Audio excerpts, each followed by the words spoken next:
Hey everyone, David C. Anderson from the Knifecenter, but coming at you from Blade Show 2022. We're here at the Spyderco booth, just taking a quick look at the stuff from reveal number 10, the latest knives to have come out. Don't have all of the things from the reveal in this video, but got a good number of them anyway. And I do apologize in advance, I don't have prices in front of me either. But let's check these out. First one here, this is the Pits. Very cool little knife. It's a non-locking knife actually.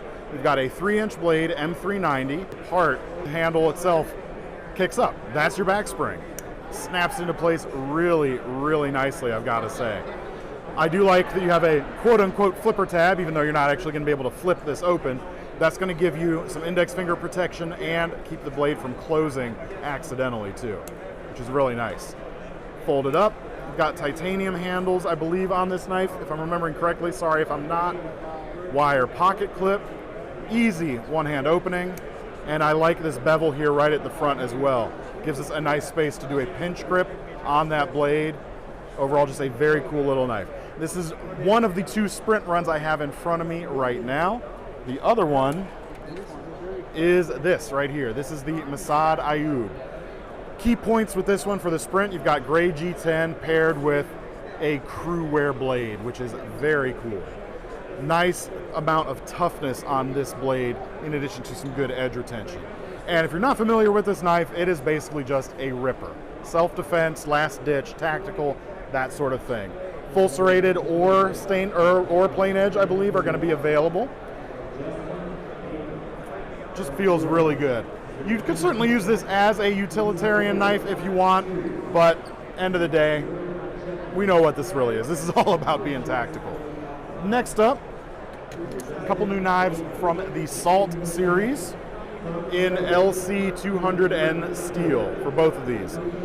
Great steel, very tough, virtually stain proof, and both of those are going to be paired with this nice bright green handle, which of course is highly visible underwater, in addition to making it a little more interesting than just another black handled knife, of course, as well.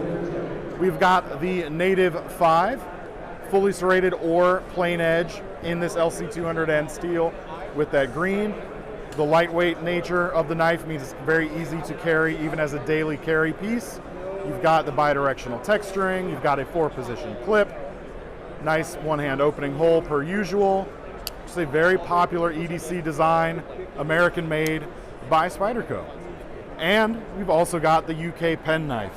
Also a popular American made knife from Spyderco, even though it's designed sort of with the UK market in mind. Slip joint knife here as well. Non-locking, but you've still got the great Spyderco kind of hallmarks with their blade shape, the full flat grind, the finger choil here, the wire pocket clip, and that finger choil pulls double duty here, of course, because being a slip joint and it is non-locking, if the blade were to kick closed, your finger is going to keep it from going further, which is a nice bit of extra safety.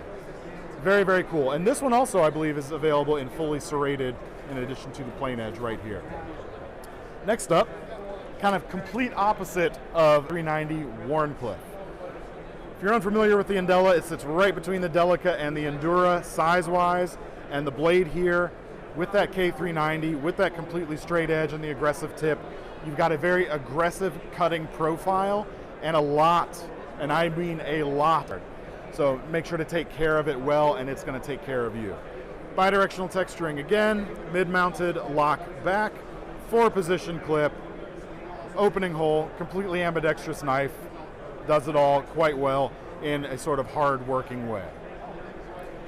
Next up, we've got the Ambitious Lightweight, another knife with those lightweight scales with that extra texturing. I've always really dug this knife because it's one of those compact designs. You've got like about a 2.5-inch blade. You still have a full grip on that knife. No problems holding on to this. Doubly so thanks to that extra texturing from the lightweight nature. HCR series steel should be a pretty affordable knife.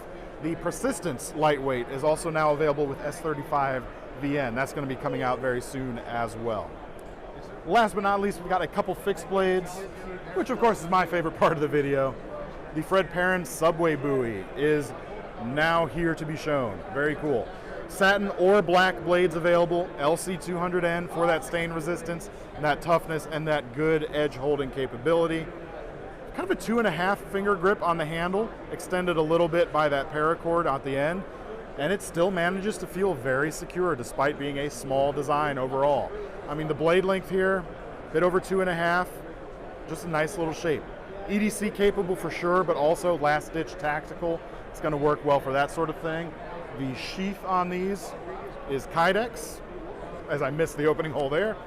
Set up for neck carry with that breakaway chain there, and a really interesting angle to the Kydex itself. If you were to set this up as a pocket carry, the angle of that handle is going to be real nice for getting in there and having a good grip on that knife right away, which is pretty cool. Last but not least, one more fixed blade.